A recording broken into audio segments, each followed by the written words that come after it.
My dad told me to just walk home, so I did. I just remembered this old story of mine earlier today and thought it would be fun to share. I'm not 100% sure that this qualifies as malicious compliance since it wasn't intended to be at the time, but I'll let you readers be the judge. A long time ago in the faraway year of 1999, I was a young 11-year-old boy finishing my last year elementary school. Right before my birthday, which was in May, my parents called the family together for a meeting. They told us my mom had gotten a new job and we would need to move. We weren't moving too far away, only about an hour. But that still meant moving away from my friends and going to a completely different middle school than the one I thought I'd be going to. Elementary school wrapped up and we moved to our new house in early July. In August, my parents and I got to take a tour of the school and meet the principal and some of the teachers. That was when we learned that there weren't any buses that passed our new neighborhood. It was actually close to the school, so that meant I would be walking to and from there every day. My parents weren't too thrilled about this, but it was only 15-20 minute walk and there was a path, so they came around on the idea pretty quickly. At the time, both of my parents worked full-time and 5 days a week. My mom worked Monday through Friday and my dad worked Monday through Thursday and Saturday. Trust me, this is relevant, since my older sister was away in college full-time and they didn't trust me and my brother alone. My parents found a babysitter to be there when my brother and I would get home and watch us until my parents got home. My brother was 2 years younger than me and in the local elementary school. The school year started and in early September, we got a massive heat wave that reached highs of like 96 degrees for a couple days. The middle school was also an old building and most of it was not air-conditioned. I only had 2 classes that had AC in the classroom throughout the day. At the end of those days, I was tired and not in any mood to walk an additional 20 minutes in the heat before getting home. So I used vending machine snack money to call the babysitter from the payphone. Cell phones were definitely not used by kids in those days. The babysitter, thinking he was just not letting me suffer in the heat, came to pick me up and I would do some homework before Batman Beyond and Pokemon came on. I did try to call home 2 more times over the next 2 weeks when it was hot. The second time I got the sitter again. The third time I called was on a Friday. My dad answered. He was not happy with me. He told me it wasn't that hot, 85 that day, that I shouldn't call the sitter away from the house and that I had to start growing up.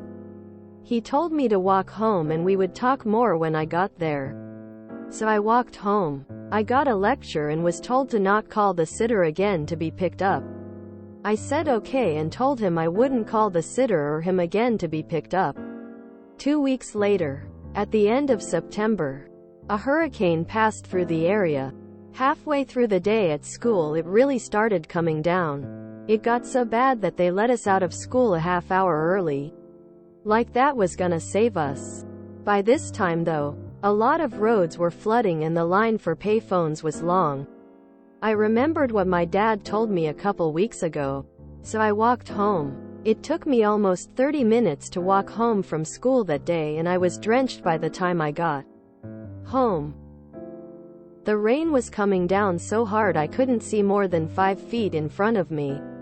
The roads were so flooded that the only way to drive in was with a car that had 4WD. When I got home, both my parents, Mom got out of work early due to the storm. Were they panicking because they hadn't heard from either the school or me. I just walked in through our garage, soaking wet, and said, "Hi Mom." "Hi Dad. I'm home." Quote, after they got over the initial shock and relief of seeing me home. My parents and I had this conversation. "Mom, how did you get home?" "Me. I walked." "Mom, why?" "Me. Dad told me to." "Mom, when?" "We didn't get any calls from you or the school today." "Me. Well, a couple weeks ago." I called the sitter a few times and asked for a ride home since it was hot. The last time I called, I got Dad. He told I had to just walk home from now on and not call for a ride again. Dad. I implied that there could be exceptions. Me. You didn't say that. My mom turned on my dad and just told me to dry myself off and put my wet clothes in the dryer. I was drying myself off and I could hear them arguing. It was louder than the rain. When I was done and put my clothes in the dryer, my parents talked to me and told me I was allowed to call home but only for emergencies. The next day, Saturday, my dad took me out to Blockbuster and I was told I could rent up to 5 movies for myself. He also paid for pizza that night and I got a whole pepperoni pizza for myself. That pizza lasted 2 days and no one else was allowed to touch it. My dad never lived that down. Good times. For future parents, never underestimate what trouble the combination of adolescent attitude and the fact that 80% of people under 18 think they're invincible will cause. And never forget what you told them. Because they won't. Unless it was important. Haha. Great one. My stepfather once told me I had to walk home after I passed gas in the car one too many times. I showed him. By walking halfway across town back home. When I got there everyone acted like I was crazy. While I was like, hey, you told me to do it. Quote. This is some quality MC, sir. And you did mean it at the time. Because you followed the letter of what your dad said. Not the intent. Of course at your age you're only going to fear the wrath of Pa over thinking it's okay to call for a ride in a hurricane. Mary, I definitely implied to, he's 11 years old, Dave. Quote. Parenting tip. Treat every word you say to your kids like it's written in stone. Good luck. Cold sweat smile thumbs up. And if you ever have grandchildren and they complain about the bus you can tell them you used to walk home in a hurricane. I'm wondering why parents didn't drive to the school to get you anyway since the weather was so bad. They left work early. Did your dad ever say why he cared? Did you and your brother get home at different times and he just wanted to make sure the sitter was there at least for him?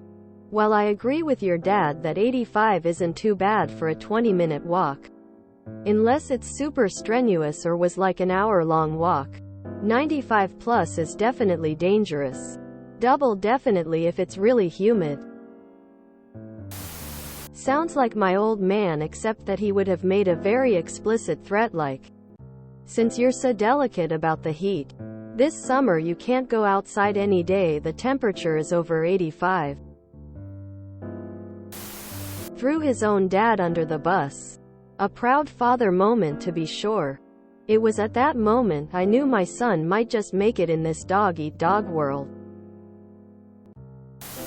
I would say it definitely fits.